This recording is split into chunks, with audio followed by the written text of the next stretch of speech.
प्रतिमा अनावरण सह 35वीं समारोह के मौके पर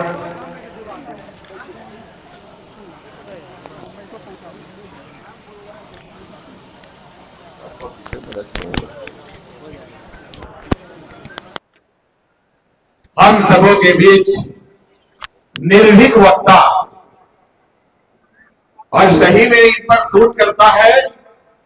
कि सच कहना अगर बगावत है तो समझो हम भी बागी हैं। आदरणीय चंद्रशेखर बाबू का हम चंपारण के धरती पर बड़ी बड़ी प्रशंसा करते हुए स्वागत और अभिनंदन करता और जय भी बोलता। हमारे बीच आदरणीय पूर्व कानून मंत्री बड़े भाई डॉक्टर समीम अहमद साहब, हम सबों के क्रांतिकारी नेता, और खास करके चंपारण के अंदर जब आंदोलन की बात आती है तो मनोज यादव जी को छोड़ दिया जाए तो फिर आंदोलन का मतलब ही नहीं निकलता है। इसलिए भारी क्रांतिकारी साथी, आप सबों के लोकप्रिय विधायक, जनहित के लिए हमेशा आंदोलन करने वाले और आज बाबा साहब के संदेशों को चंपारण सहित अपने क्षेत्र के एक एक लोगों तक पहुंचाने के सोच को लेते हुए आदरणीय आप सबों के विधायक मनोज कुमार यादव जी, मंच पर पूर्व प्रमुख भाई सजावल राम जी, इस मौके पे आदरणीय सुरेश सहनी जी, प्रखर वक्ता महिला नेत्री मोतिहारी मेयर आदरणीय प्रीति जी, सत्या सरन जी, नूरुल हुदा साहब, संजय निराला जी, संजय सरावत जी, और मंच पर तमाम लखेंदर भाई को छोड़ देंगे तो झगड़ा हो जाएगा, राजदेव भाई, और मंच पर तमाम सम्मानित आदरणीय नेतागण, सामने बैठे हुए तमाम नौजवान साथियों, मित्रों, अभिभावकगण, माताओं, बहनों, बच्चों और मीडिया के मित्रों, आप सभी को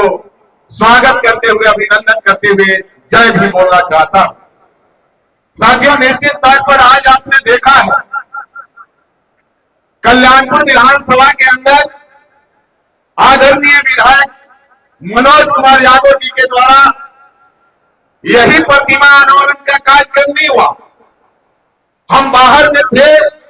जयंतिया समारोह आयोजित की गई थी, मुझे बाहर बुलाया गया था, उस समय भी हमको आमंत्रित किए थे।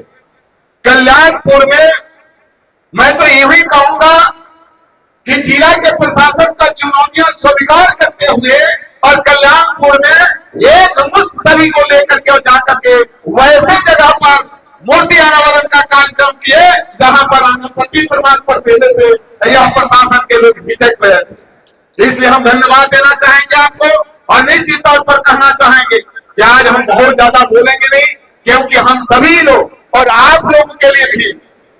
जो चंपारण ही नहीं देश के स्तर पर बाबा साहेब के वैचारिक व्यवस्थाओं को, वैचारिक लोकतांत्रिक सामाजिक व्यवस्थाओं को विशेष रूप से बताने के लिए हम सबों के बीच हमारे अभिभावक चंद्रशेखर बाबू जो पूर्व शिक्षा मंत्री है, आप सबों के बीच आए हुए हैं। और निश्चित तौर पर आप जानें कि बाबा साहब के संदेश जो है वह कैसे यहाँ के खास करके अनुसूचित जाति वर्ग के साथी जिस समाज से हम आते हैं,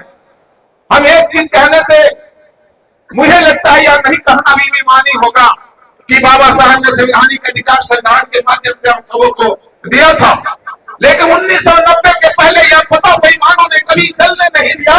कि देश की आजादी का तिरंगा का मतलब क्या होता है, हम कौन है, हम इंसान है या नहीं। इसलिए इस मंच के माध्यम से हम धन्यवाद देना चाहते हैं और आभार प्रकट करना चाहते हैं गरीबों के मसीहा और समाजवाद के प्रणेता आदरणीय लालू प्रसाद यादव जी की बाबा साहब के द्वारा दिए गए संवैधानिक अधिकार को धरातल पर उतार करके और लोगों को न्याय देने का काम किया, समाजवाद को स्थापित करने का काम किया। और उसी रास्ते पे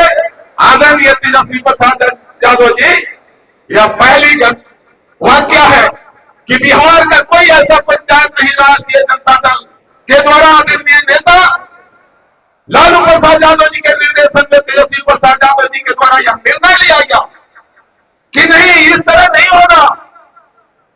जरूरत है